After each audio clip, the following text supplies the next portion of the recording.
Eh bien, bonjour, c'est Nathalie Craé de Range ta vie. Aujourd'hui, j'ai le grand plaisir d'inviter Christian Junot, qui est spécialiste de la relation à l'argent.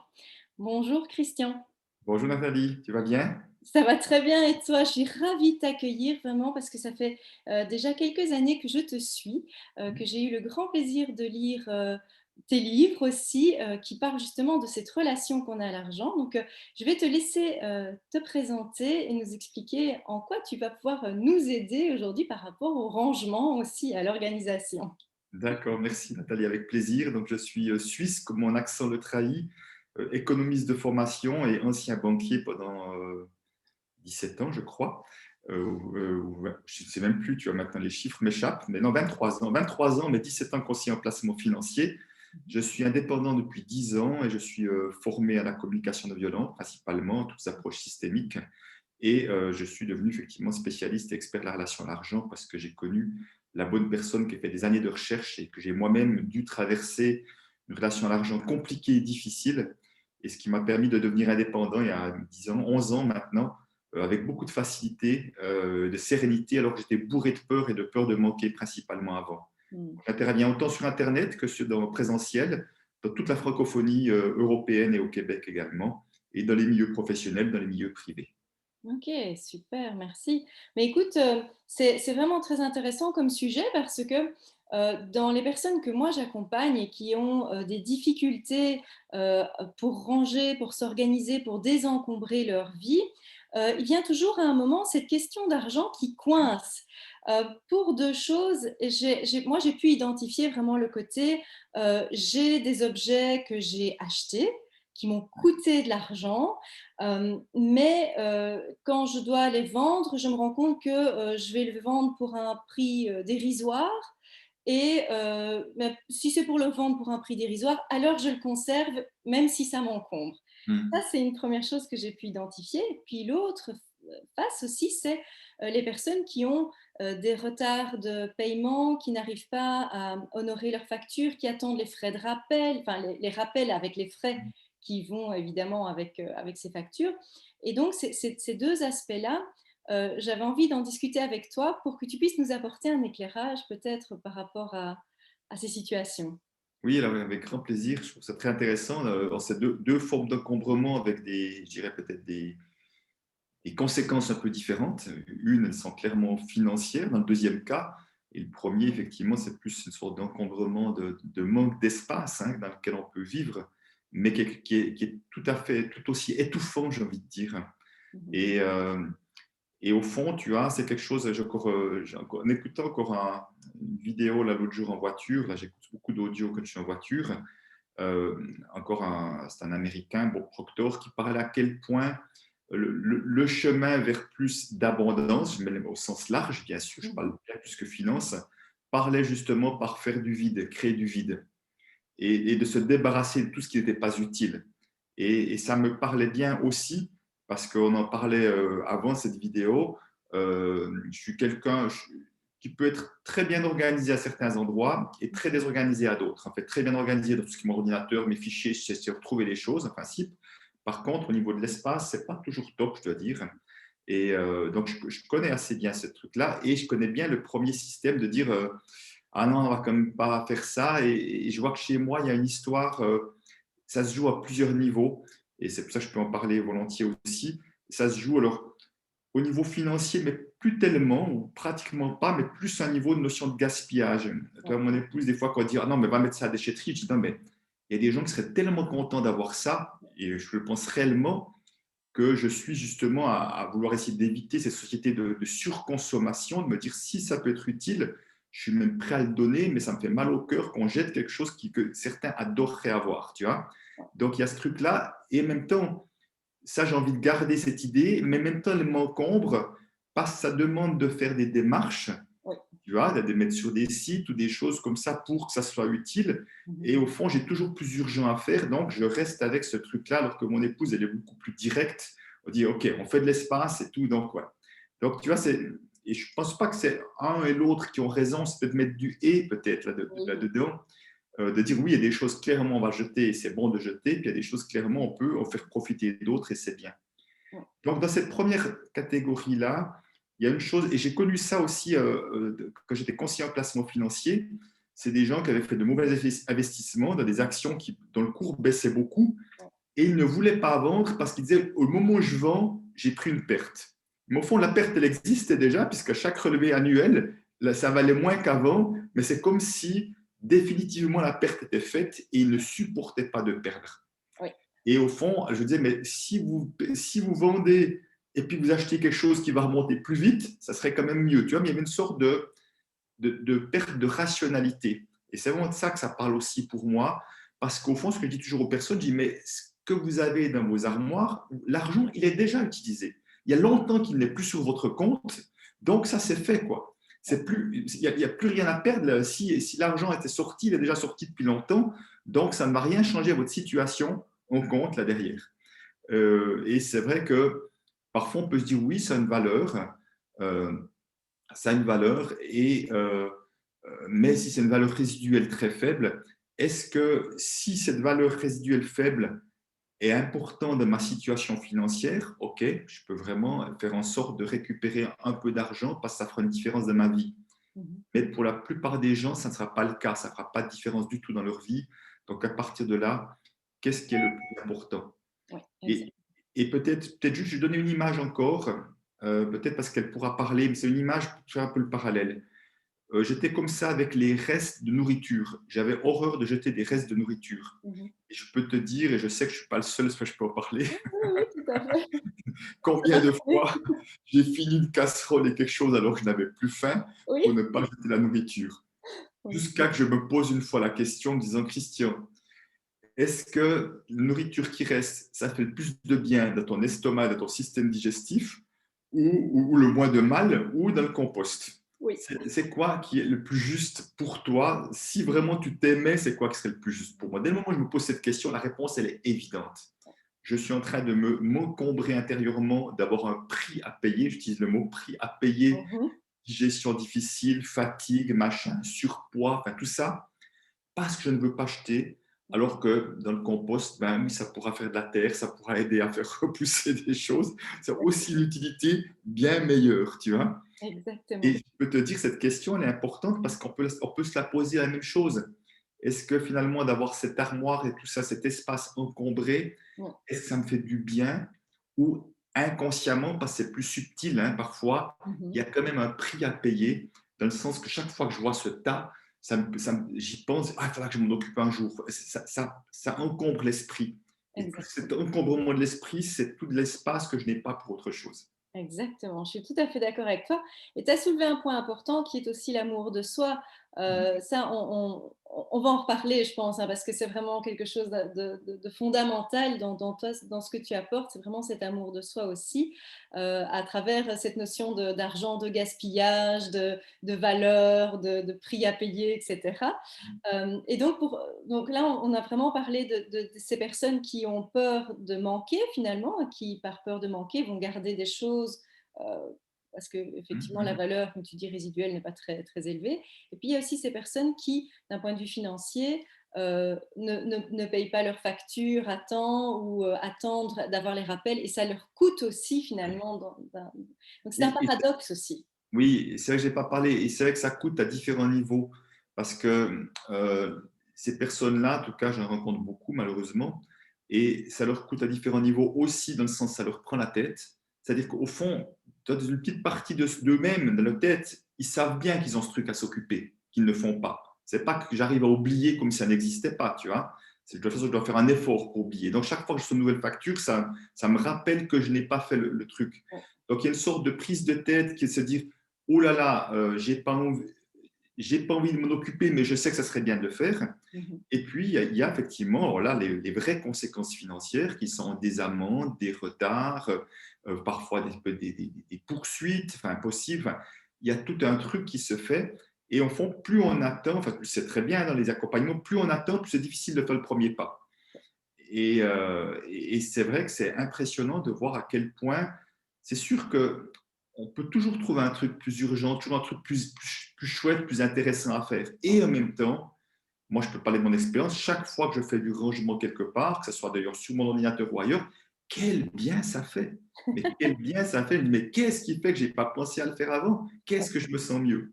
ouais, C'est quand même fou que de savoir qu'on se sent mieux et malgré tout, on ne le fait pas. ouais, tout à fait. Alors, toi, tu as pu identifier aussi des profils finalement de personnes qui ont des difficultés avec l'argent. Est-ce que tu peux nous en dire un peu plus de ces profils différents?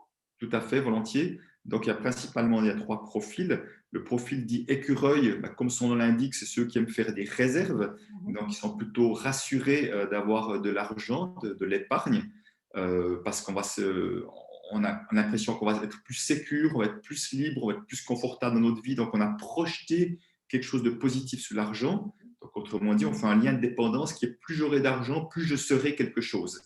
Et Oui, ça, c'est le piège, parce que ça part d'un endroit de manque de sécurité. Si je prends l'exemple de la sécurité qui était mon cas pendant des dizaines d'années, de manque de liberté intérieure. Donc, ça part toujours des choses qui manquent à l'intérieur, qu'on essaie de compenser à l'extérieur, si tu veux. Alors, je ne suis pas en train de dire que ce n'est pas bien d'avoir de l'épargne, pas du tout, mais simplement, si ça part d'un endroit de manque de quelque chose qu'on essaie de compenser, ça ne marche pas. J'ai vu même des millionnaires se sentir toujours insécures avec des millions, se sentir prisonnier, donc pas libre avec des millions. Donc, on voit bien que ce n'est pas une question d'argent, c'est avant tout un état intérieur. Ça, c'est les écureuils. Donc, ceux qui s'accrochent à leur épargne, en quelque sorte.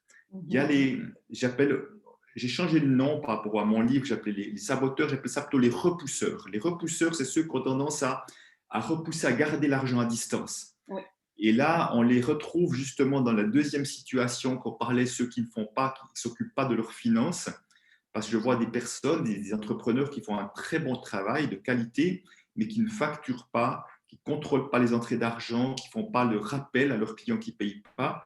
Donc, ils sont dans une désorganisation financière et au fond, tu vois, ils ont des comportements inconscients qui font que l'argent n'arrive pas à eux alors qu'il pourrait arriver à eux, à travers la facturation, à travers mettre un prix qui soit correct, par exemple, mais ça peut être à toutes sortes à travers faire des devis qui soient aussi sérieux, qui soient à la hauteur de ce qu'ils font.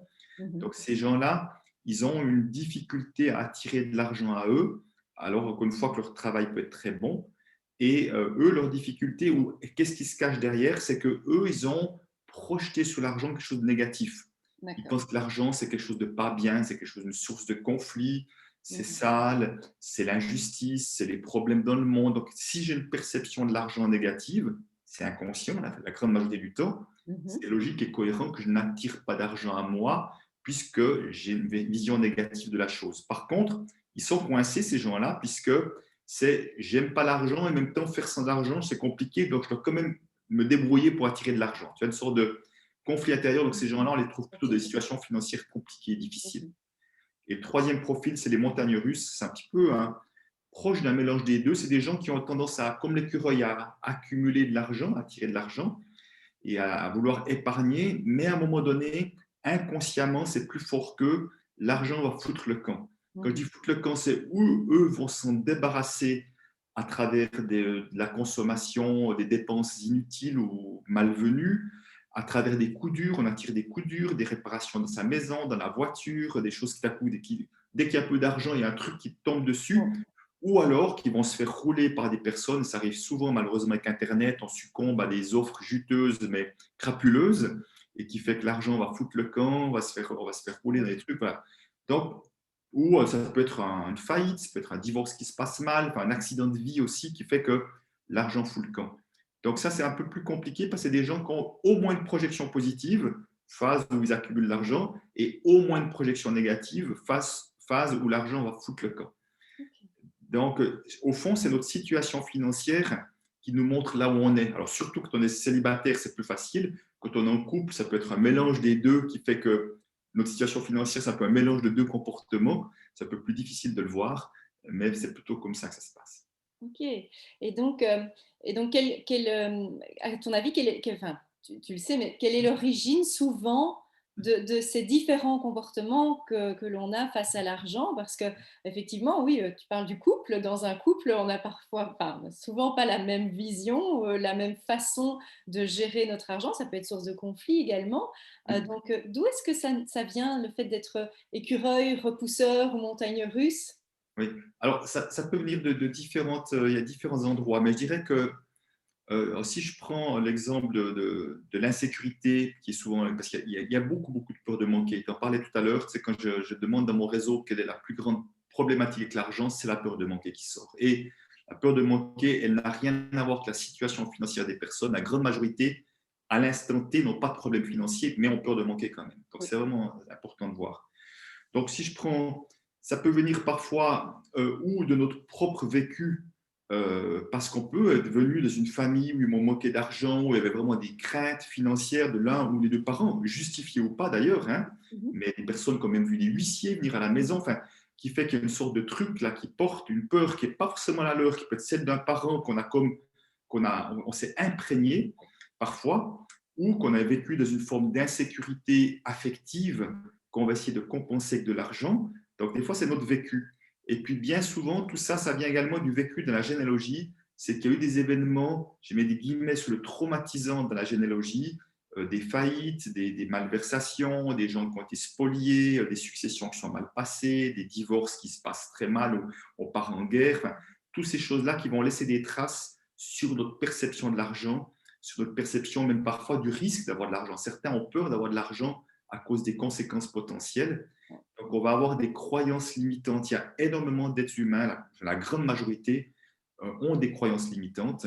C'est-à-dire qu'on ne s'autorise pas à avoir tout le succès qu'on a. Et quand je dis de succès, c'est financier, mais pas que financier. Hein. C'est vraiment le succès en termes de développement de son business, de son projet professionnel, de gagner ce qu'on mérite de gagner en tant que salarié.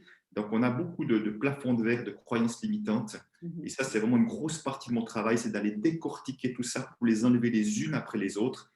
Bon, bien sûr, c'est un chemin continu. Hein. Moi, je casse des plafonds de verre aussi, deux, trois déjà, depuis que fais ce métier-là. Et chaque fois, ça m'amène à un autre niveau. Et peut-être qu'il y en a encore d'autres. C'est toujours dans la matière. C'est quand il y a des blocages que je vois quelque chose qui croche. Et je ne sais pas s'il y a d'autres plafonds, mais je verrai bien dans la matière. C'est à coup, il y a des choses qui m'empêchent d'aller encore à un autre niveau.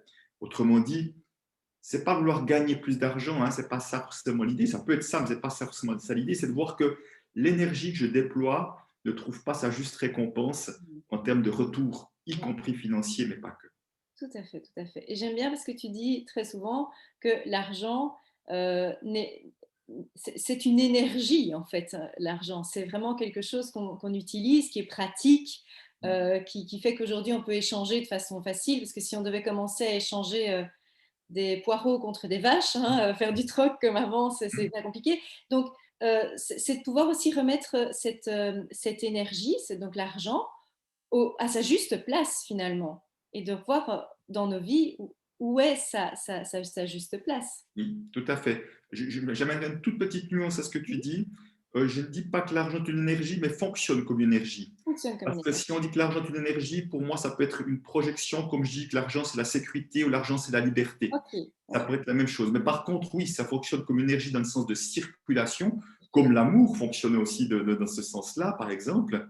Donc, c'est vraiment dans ce sens-là que, si tu veux, de la même manière qu'on parlait d'encombrement tout à l'heure, si je retiens mon argent, comme je l'ai fait très longtemps, c'est une partie de moi que je retiens, tu vois, je vais aussi pas m'autoriser à me déployer, parce que ça parle de mes peurs également. Mhm. Et au fond, ça parle pour moi, derrière tout ça, il y a vraiment une notion de confiance en la vie qui est très forte. C'est-à-dire, cette confiance en la vie, c'est vraiment que je peux me déployer sans limite et vraiment donner le meilleur de moi avec cette confiance absolue que d'une manière ou de l'autre, les choses viendront en retour, même si je ne sais pas comment. Mhm. Et, voilà, et ça, c'est fort, si tu veux. Ça, il n'y a pas besoin de retenir au cas où, parce que c'est encore des peurs qui se manifestent. Et les peurs, elles sont chaque fois, elles retiennent quelque chose de nous, elles retiennent une partie de notre énergie qui est comme, c'est comme si on avait un cadeau à donner et qu'on ne donnait pas autant qu'on le pouvait. Tu redonnais un bout du cadeau, mais pas complètement. Ouais. Donc, automatiquement, on aura un bout du résultat, mais pas complètement aussi. C'est juste le fruit de tout ça. Donc, l'argent, pour moi, est vraiment une conséquence Mhm. Ouais. plutôt qu'un but en soi. Dès qu'il y a un but en soi, et ça l'a été hein, pour moi aussi, ça part de peur, mais ça peut aussi partir de valeurs, c'est-à-dire que on voit les multinationales, pour moi aujourd'hui, malheureusement, où l'argent est un but en soi, en termes de valeurs, parfois on est prêt à tout pour gagner de l'argent. Il y a des problèmes d'éthique derrière. Alors que si on se consacre à notre contribution, à quoi on a envie d'amener un plus dans la société, et vraiment on le fait avec le cœur et avec le maximum d'ouverture, automatiquement, il y a quelque chose qui va suivre et qui va venir derrière de plein de manières différentes. Ça, c'est magique, je trouve. Oui, tout à fait. Mais écoute, oui, je confirme que c'est magique parce que j'ai dû aussi faire ce travail-là, de travailler sur cette confiance, cette contribution que j'ai à apporter. Et effectivement, on ne parle pas de but en soi, mais de contribution et que c'est cette conséquence de cette contribution qu'on apporte. Moi, j'ai très à cœur en fait d'aider les personnes à alléger leur vie, à se sentir mieux, à faire en sorte que justement qu'on ne soit plus dans cette société de consommation et de surconsommation. Et à chaque fois que j'accompagne quelqu'un et que cette personne sort de ces habitudes ancrées de surconsommation, c'est là que j'ai gagné, tu vois, c'est vraiment ce côté-là aussi, et c'est tellement plus important. Et ben, oui, l'argent arrive comme une conséquence, effectivement, de cette aide que j'ai apportée, de cette mission que j'ai mis en place. Et donc, je comprends tout à fait ce que tu dis, et c'est vrai qu'on voit beaucoup de croyances limitantes qui sont à faire, en tout cas à travailler par rapport à tout ça. Qu'est-ce que tu pourrais donner comme conseil à ces personnes qui sont justement, qui ont tendance à procrastiner le moment où elles vont commencer à mettre un peu d'ordre dans leurs finances ou dans euh, quand elles sont par rapport à cette peur de manquer?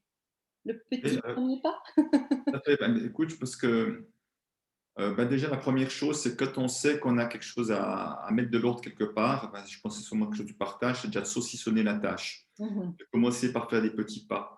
Euh, Tu sais, un ami me disait une fois, il avait cette magnifique phrase, et je l'ai utilisée souvent, il dit, quel est le plus petit objectif que vous pouvez vous fixer qui est impossible à échouer? Mhm. Le plus Ok. petit, tu vois. Et tu vois, je prends un exemple, ben, des fois sur mon bureau, je dis, ah ben, tiens, je commence pas tant que j'ai pas rangé 10 choses. J'ouvre pas mon ordinateur, je range 10 choses. Et là, je prends 10 choses et je les range. Puis des fois, une fois que j'ai fini 10, tu vois, waouh, c'était bien, je remets encore 10, tu vois. Ce premier pas est tellement important. Lui, donner l'exemple, il dit, ben, allez marcher, vous fixez, allez, je marche 100 mètres. Impossible de ne pas pouvoir marcher 100 mètres. Je lui ai dit, vous verrez, la plupart du temps, au bout de 100 mètres, tu dis, ah ben non, c'est bien, je continue, tu vois. Ouais. Donc, vraiment, ce premier pas que je me fixe, cet objectif impossible à échouer, qui peut dire, voilà, je range 3 documents, tu vois, je prends juste cette pile-là. Donc, c'est vraiment je vais m'occuper de ces 2 factures-là. Par exemple, c'est vraiment ce premier pas, je crois que je sais pas, c'est pas Confucius qui disait, le premier pas, c'est 50% du chemin. Mhm. Et pour moi, c'est tellement, tellement vrai sur tellement de niveaux différents, si tu veux. Donc, c'est vraiment ça le premier conseil que je donne. Après, dès qu'il s'agit d'argent, moi, j'invite vraiment chacun à s'observer Mhm. dès qu'il s'agit d'argent, parce qu'on a tellement à faire à l'argent, tellement de choses différentes quand on va faire nos achats, nos courses, quand on reçoit des factures, quand on fait des paiements, quand on discute d'argent ou qu'on n'ose pas discuter d'argent, quand on fixe un prix. Enfin, voilà, il y a tellement, quand on choisit quelque chose au restaurant, quand les restaurants sont ouverts, donc on voit comment est-ce qu'on fait ses choix, à partir de quoi, tu vois. On a tellement de manières de voir que ça parle de nous, si tu veux. Ouais. Ça parle de nous et ça me permet de mettre de la conscience. Et vraiment, par rapport à ces, quand il y a les peurs qui reviennent, c'est vraiment faire ce pas de côté. Moi, j'ai très peur de manquer, vraiment avec pourtant d'excellents revenus. Et si tu veux, ces peurs-là, elles reviennent parfois moins en moins souvent, mais c'est un menteur de dire que ça n'existe plus jamais. Et tout à coup, s'il y a une annulation, il y a un truc, voilà, je suis en train d'annuler tellement de choses depuis quelques temps maintenant. C'est rare, mais tout à coup, si la peur vient, je fais ce pas de côté et je me dis, Christian, est-ce que juste là, à l'instant, est-ce qu'il y a un problème? La réponse, c'est non. Ouais. Parce que là, je suis en train de dire, ah oui, c'est un truc qui est annulé, on vient de m'annuler une belle conférence en Belgique au mois de mars, je dis, ah ben c'est une rentrée d'argent qu'il n'y aura pas. Mais c'est au mois de mars, dans un mois. Je ne sais pas, il y aura peut-être plein d'autres entrées à ce moment-là, je ne sais pas comment ça sera, tu vois. Donc c'est souvent des choses projectives dans le futur. Le futur, par expérience, on sait pas comment il arrivera. Par contre, si je reste dans le moment présent, je peux me remettre à respirer un bon coup, je dis non, là à l'instant, il n'y a pas de problème. Ouais. Tire un bon Exactement. coup et on repart sur autre chose. Exactement. Non, c'est vrai que c'est très important ce que tu nous partages là, c'est de se rendre compte que très souvent, ce sont des projections que l'on Mm. fait. C'est notre esprit, notre imagination qui se met en marche, et de voir si effectivement, si on ne peut pas s'arrêter, comme tu dis, faire un pas de côté et pouvoir simplement respirer, se demander si c'est un problème. Ça, je pense que c'est vraiment une pépite que tu nous apportes là, parce que ça a l'air très simple, mais c'est extrêmement puissant finalement comme exercice à faire. Alors, Christian, je sais que tu as un événement ici qui est prochainement diffusé, en tout cas en ligne. Tu peux nous en dire un peu plus? Oui, tout à fait. Donc, le 24 février à 20 heures, donc je ferai un webinaire gratuit, effectivement, qui va parler de nos croyances limitantes, qui va voir qu'est-ce qui nous empêche de recréer, de créer ou de recréer cette vie qui a du sens pour nous. Parce que je vois effectivement que les questions d'argent sont des fois des choses qui nous freinent, qui nous bloquent, justement, et je trouve que c'est du gâchis. Donc, je fais ce webinaire gratuit prochainement. Alors, je vais mettre authentique, hein, dans le sens de dire c'est dans le cadre du lancement de ma 7e session de ma formation sur Internet Agner avec l'argent. Mhm. Donc, après, pour ceux qui voudront aller plus loin, je leur proposerai quelque chose. Mais de toute façon, le webinaire, il est gratuit. Il y aura de la valeur parce que je sais, j'ai vraiment appris que si on veut recevoir, on doit apprendre à donner. Donc, j'aime donner voilà, à tous ceux qui en ont envie. Et puis après, chacun fait des choix sur ce qui est juste ou pas. Et peut-être quand même une nouveauté pour la 7e session de cette formation sur Internet qui rencontre un très beau succès. Pour la première fois, je ferai vraiment quelque chose de spécifique pour les entrepreneurs. Et je différencierai vraiment les particuliers des entrepreneurs, même s'il y a une base commune, parce que j'ai beaucoup, beaucoup d'entrepreneurs, d'indépendants qui viennent, qui voient ces difficultés-là. Et j'ai envie de les accompagner encore plus loin, de leur amener encore plus de richesse à ce que j'ai fait jusqu'à présent. Donc, je suis très réjoui, en tout cas, de pouvoir aussi proposer cette version-là. Et je ne doute pas que tu seras très généreux dans toute la valeur que tu vas apporter aux personnes qui suivront ton webinaire. Donc, c'est le 24 février. À 20 heures, tout à fait. Puis il y aura une rediffusion pendant plusieurs jours pour ceux qui ne pourraient pas être présents en direct. Mais en direct, c'est mieux parce qu'il y a toujours quelques cadeaux. J'offre toujours quelques cadeaux Merci. pour ceux qui sont présents.